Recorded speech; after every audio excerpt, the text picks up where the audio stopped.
All right, Jody Slaughter's here with us, Titan Aerial Company. Now, at the time of application to get cleared by the FFA for commercial use of... because we're talking drones here. Drones, yeah. Mm-hmm. At the time of application, first one west of San Antonio, Texas. Welcome to the program, Jody Slaughter, Titan Aerial. Good morning. Glad to be here. Okay, everybody... actually, a lot of people have purchased drones and, use them for, whatever. I think it's the novelty like of the hobby. thing. Yeah, a hobby. Right.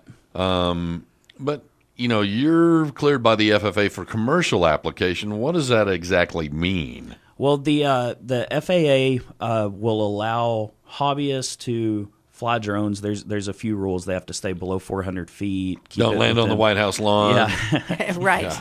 Yeah. Keep it within line of sight. No flying it at night. Stuff like that. But as soon as you want to charge someone to photograph something, then there's a whole bunch of red tape you have to go through with the FAA. You have to basically, I'm sure you've had dealings with the federal government, and just imagine we're basically being exempted from federal law. So it's a huge ordeal to go through. We have to provide them with our safety protocols, operating manuals, maintenance.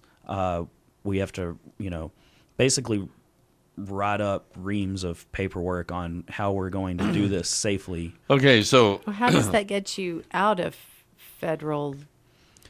Well, not control, but because you have to be licensed, right? And we use licensed pilots, but basically what they're trying to do now is they don't have any UAV or drone laws on the books, so they're trying to fit that into the current regulatory structure, which means there's, for instance, we have to get an N number. Just like a normal aircraft would have a registration number. Mm-hmm. And the federal law says that number has to be so many inches tall on an aircraft. Well, a drone's not that big. Right. It's impossible. So, there laws like that they basically have to go through and exempt you from a list of... Oh, from the things that would not apply to a drone. Oh, it's kind of like you can't, carrying, wire cutters in your trunk in the state of Texas. I think that's still illegal.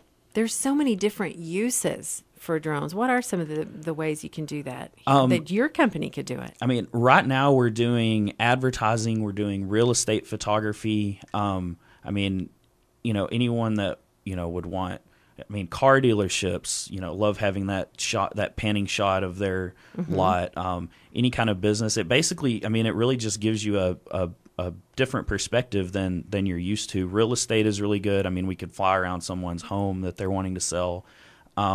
And then there's also just a bunch of inspection type applications. Wind turbines, currently they have to send a person to climb up that, to inspect it, where we can just fly up there and look at it, and it's a lot safer. Hey, now I got a great idea.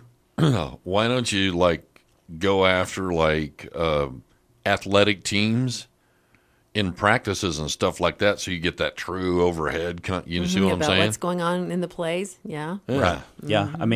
Texas Tech right now they use tall lifts and have students up there filming from those, and we would be able to kind of fly over and get different perspectives. One job we just finished up last week with the Levelland Police Department. They have a new shooting range, and we're able to fly downrange where they're shooting, where a person with a camera would never be able to go down there. But, we figured they're good enough shots, they're not going to shoot the drone down. So we Pull! Boom! Oh dear. But, stuff like that, you can get stuff that, you can't really get with a traditional, setup. Right. So. I would think with this being such a huge agricultural area that farmers around here, cotton farmers and more, would want to use drones to check out their crops. There's applications to, you could fly someone's field to see, okay, these areas need pesticides, these areas need, more irrigation, without someone having to go physically go out there. There's even that. Have you had a lot of calls from farmers for we've talked to a few of them. And so I think it's going to take, some getting used to with the technology, but I think once we kind of prove it out, then I think it's really going to take off. Well, I No think pun intended. I think a lot of that has to do with just the logistical flow, of assimilating the information and decreasing the lag time from when you get the information, how do you use it and stuff like that. Well, and plus, you're dealing with new technology, and some people they like to do things the way they've always done it and may not be open to something like that. But if you could explain to them how much easier it is for them, I think they would join up with it. Is it very expensive? I mean, the drones vary widely. I mean, you can get an off-the-shelf model for a few $100s, or you can get one that, has a gimbal where the camera, stays steady, where you really get those professional type shots. I mean, you can get some that, will carry a 50-pound payload. And that's another agriculture application. There's actually a company that got approved to do crop spraying with a drone. I'm not sure how. I mean, they have to have how is that possible? Yeah, I wouldn't think that it would be able to carry enough of what they needed to spray. But the people are out there trying, and that's kind of what we're looking for. We're looking for, industry partners. Maybe they're talking about spot spraying. Well, yeah, it would have to be on a small scale. Yeah. Right. Yeah. Stuff like that. Something like that. Yeah. So, totally forgot what I was going to ask you now that we're spot spraying over here. But one of the things we're wanting to do is to find people in the industry that may have some crazy idea and let's see if it works. I mean, this is brand new technology. Oh, I know what it was. I mean, so we're perfectly willing to go try something out. Let her speak before she has another senior moment. Before I forget it again, I know. Yeah, a delivery. That people are looking at this like for delivery purposes. Right. I know Amazon is looking at it, and what do you see in the future for drones as far as delivering packages? Right now, what the FAA is requiring is that the drone has to be flown line of sight, which means I'm the pilot and I can look up in the sky and see it. So under the current framework, delivery's not going to work. So it's not coming from across town. Right. This would be off of somebody's truck, and just because they don't want to go in the yard with the bad dog or something. Yeah, maybe. But I really think they're going to move fast to I mean, companies like Amazon are going to be pressuring the government to, and they just need to prove out the technology that they can do it safely. Well, I think the deal with the Amazon thing is when, you send a drone out like that, you're basically programming it via GPS and then turning it loose. It's basically uncontrolled by man. Right. Can they do that? It's not in line of sight? Not right now. Not right now. Oh, Right now. Okay, earlier when Laura asked you, how much, I was just I think she was kind of driving at like, okay, Tom Dicker here, he's walking down the street. He was like, I want to hire. Let's say I'm a producer. I want to hire a drone. I want to hire you to look at my crops.